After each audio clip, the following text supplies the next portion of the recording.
السلام علیکم ورحمۃ اللہ وبرکاتہ۔ محترم سامعین و ناظرین، انجینئر مرزا کی اصلی جہالت و گمراہی کو مفتی یاسر ندیم حفظہ اللہ نے واضح کر دیا ہے۔ مفتی یاسر ندیم نے جب فرقہ انجینئریہ کھچڑیہ کی دکھتی رگ پر ہاتھ رکھا تو انجینئر مرزا نے بوکھلا کر بنایا ویڈیو۔ دوستوں، یہ ویڈیو 8 منٹ 38 سیکنڈ کی ہے، لیکن بڑا دلچسپ ہے، لہذا ویڈیو کو مکمل دیکھیں اور اس حق بات کو خوب وائرل کیجیے تاکہ مرزا کی حقیقت لوگوں کے سامنے واضح ہو، لوگ گمراہی سے بچیں۔ دوستوں، میں آپ کو بتا دوں کہ یہ آرٹیکل مولانا محمد اسعد قاسمی، امام و خطیب جامع مسجد پٹنہ جنکشن نے لکھی ہے، جس کو میں ویڈیو کی شکل دے رہا ہوں۔ تو چلیے دوستوں شروع کرتے ہیں۔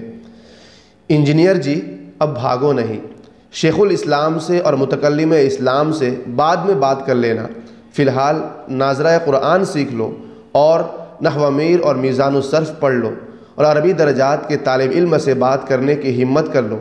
اگر کچھ علم ہے تو ان سے یوٹیوب پر لائیو بات کر لو۔ عربی درجات کے طلبہ تمہارے اور تمہارے متبعین کے درد سر کو ٹھیک کرنے کے لیے کافی ہے۔ اردو کتابیں پڑھ کر چرب زبانی سے گندی شہرت کے لیے دین حق کے مقابلے میں خواہش نفس کے مطابق ایک الگ فرقہ کے بانی انجینئر مرزا نے سوشل میڈیا پر قرآن و حدیث کا نام لے کر امت مسلمہ کو بڑے فقہا اور موجودہ دور کے علماء حق سے کاٹنے کی ناپاک کوشش جاری کر رکھی ہے۔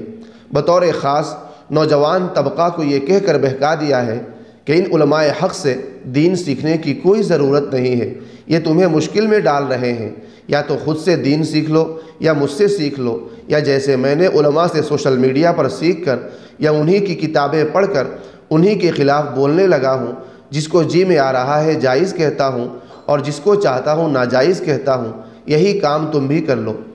2 روز قبل انتہائی قابل احترام شخصیت حضرت مفتی ڈاکٹر یاسر ندیم الواجدی حفظہ اللہ نے انجینئر مرزا کے ایک فالوور سے یوٹیوب پر بات کرتے ہوئے اس کو اس کی گمراہی سے اور اس کی اصل جہالت سے واقف کرایا، اور بطور خاص اس کے یوٹیوبر استاد انجینئر مرزا کی اصلی حقیقت بتائی کہ اس بندے نے لوگوں کو علماء حق سے کاٹ کر ایک الگ ہی فرقہ کھچڑیہ بنا لیا ہے، اور آپ بھی اسی بیماری میں مبتلا ہے۔ تو اس بندے نے اسی وقت انجینئر مرزا سے اپنی برات کا اظہار کرتے ہوئے کہنے لگا، انجینئر مرزا کو گولی ماریے، مجھے بتائیے کہ ہم دین کیسے سیکھیں۔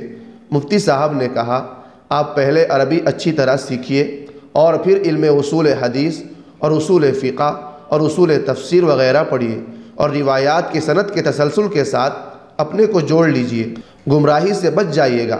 پھر اس نے کتاب کا نام پوچھا تو حضرت مفتی صاحب نے کچھ عربی کتابوں کا نام لیا۔ وہ پریشان ہو گیا اور کہنے لگا، اردو میں کوئی کتاب بتا دو۔ حضرت نے کہا، اردو کا تو نام ہی نہ لے، کیا پتہ ترجمہ میں آج کے کسی آدمی نے غلط بات کی ملاوٹ کر دی ہو، اس سے آپ کا علاج نہیں ہوگا، لہذا آپ عربی کتاب پڑھیں۔ یہ سیدھی سی ہدایت والی بات مفتی صاحب نے اس کو سمجھائی۔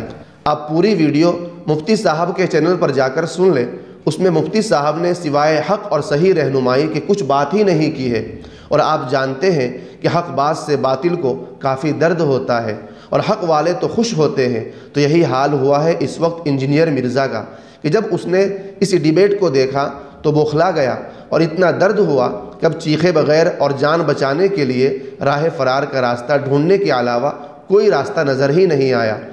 چونکہ مفتی صاحب نے اس ڈیبیٹ میں انجینئر کی حقیقت واضح کرتے ہوئے یہ بتایا کہ اس کو اصول حدیث اور اصول فقہ کا کچھ عطا پتہ نہیں ہے، اس لیے یہ شخص علماء کے سامنے بیٹھ کر بات نہیں کر سکتا۔ گویا مفتی صاحب نے اس کو چیلنج دیتے ہوئے اس کی دکھتی رگ پر ہاتھ رکھ دیا، اس لیے اس نے بوکھلاہٹ میں ایک لمبی ویڈیو بنا ڈالی اور آ کر شروع میں ہی بھاگنے کا راستہ اختیار کرتے ہوئے کہا کہ آپ میرے ساتھ شیخ الاسلام مفتی تقی عثمانی صاحب کو بٹھا دیں یا متکلم اسلام مولانا محمد الیاس گھمن حفظہ اللہ کو بٹھا دیں۔ واہ، کتنا آسان راستہ ڈھونڈا ہے بھاگنے کا اور اپنے فالوور کو بیوقوف بنانے کا، مگر اس جہلمی کو یہ نہیں پتہ ہے کہ اس راہ فرار کو سب اہل حق فوراً سمجھ لیں گے، اگرچہ تیرے گوبر بھرے ہوئے فالوور نہ سمجھے۔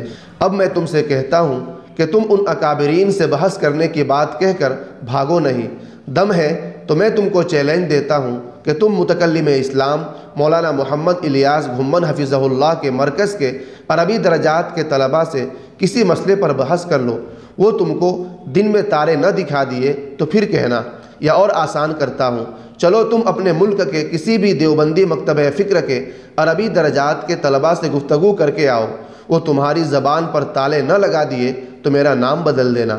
اور آخری بات بطور چیلنج کے تم سے کہتا ہوں، جو اصولی بات ہے وہ یہ ہے کہ انجینئر جی، تم میں اگر تھوڑی سی بھی شرم اور غیرت باقی ہے اور واقعی تم گمراہ نہیں ہو تو چلو جس شخصیت نے تمہیں چیلنج کیا ہے مفتی یاسر ندیم صاحب کے ساتھ ہی اپنی گمراہی سے آزادی کے لیے دلائل سے بات کر لو۔ آخر تم ان سے ڈائریکٹ بات کیوں نہیں کرنا چاہتے ہو؟ وجہ کیا ہے بتا دو۔ ابھی تم یوٹیوب کے ہزاروں دیکھنے والے جو مفتی صاحب کے ڈیبیٹ کو دیکھ رہے ہیں اس سے ہی ڈر گئے، ابھی تو تیری حقیقت کو لاکھوں نہیں کروڑوں دیکھیں گے۔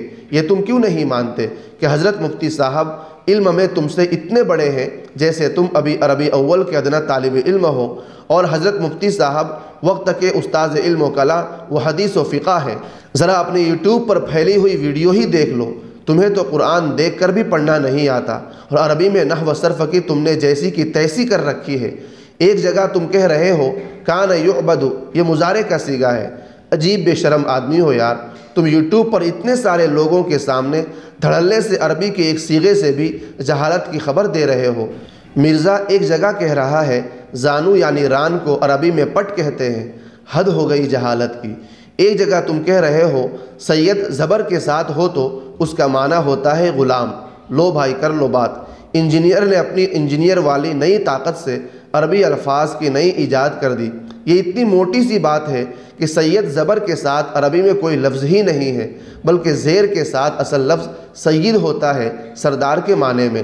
یہ جاہل اتنے لوگوں کے مجمع میں بول رہا ہے، وہاں سننے والے کوئی ٹوکتا بھی نہیں ہے اس کو۔ مطلب یہ ہے جیسے جاہل استاد ویسے شاگرد ہے۔ خیر ویڈیو لمبی ہو رہی ہے، مجھے یہ بتانا ہے کہ صحیح دین سیکھنے کے لیے مدرسے میں داخلہ لیا جاتا ہے اور کسی ماہر استاد سے 8-10 سال دال روٹی کھا کر پڑھنا پڑتا ہے، اپنی خواہشات کی قربانی دینی پڑتی ہے، تب جا کر کچھ علم آتا ہے۔ صرف یوٹیوب پر سننے کو کافی سمجھ کر یا اردو کتابیں خود سے پڑھ کر اپنے کو عالم اور استاد سمجھنا اور فقیہ وقت سمجھنا بیوقوفی اور شیطانیت کے سوا کچھ نہیں ہے۔ خود بھی اس جاہل مرزا کی گمراہی سے بچے اور اپنے لوگوں کو اور اپنی نسلوں کو بھی بچائے، اور اپنا تعلق ہمیشہ اپنے علماء سے مضبوط کرے اور انہی سے دین سیکھے۔ دین کا علم علماء کے پاس ہوتا ہے، انجینئر کے پاس انگریزی علوم ہوتے ہیں، ان سے انگریزی سیکھے اور علماء سے علم دین سیکھے، یہی انصاف ہے۔ اور اگر آپ نے عالم سے اپنے موبائل کے ریپیرنگ کی بات کی، یا اپنے گھر کے نقشے بنوانے کی بات کی، یا بجلی کی تار کے نوک پلک درست کروانے کی کوشش کی، اور انجینئر سے قرآن و حدیث کا مسئلہ پوچھنے لگے، تو جو حالت ہوگی وہ آپ اچھی طرح سمجھ سکتے ہیں۔ اگر آپ کے دماغ میں تھوڑی سی بھی عقل ہے تو اس غلطی کو آپ نہیں دہرائیں گے، بلکہ جن کے پاس جو صلاحیت ہے ان سے ہی وہ علم اور رہنمائی لیں گے۔ اللہ ہمیں ہدایت دے۔ میں آپ سے گزارش کرتا ہوں آپ مفتی یاسر ندیم الواجدی صاحب کے چینل پر جا کر اس ڈیبیٹ کو ضرور دیکھیں اور شیئر کریں، بہت کچھ سیکھنے کو ملے گا، بہت سے لوگ انجینئر کی گمراہی سے بچیں گے۔ شکریہ۔ السلام علیکم ورحمۃ اللہ وبرکاتہ۔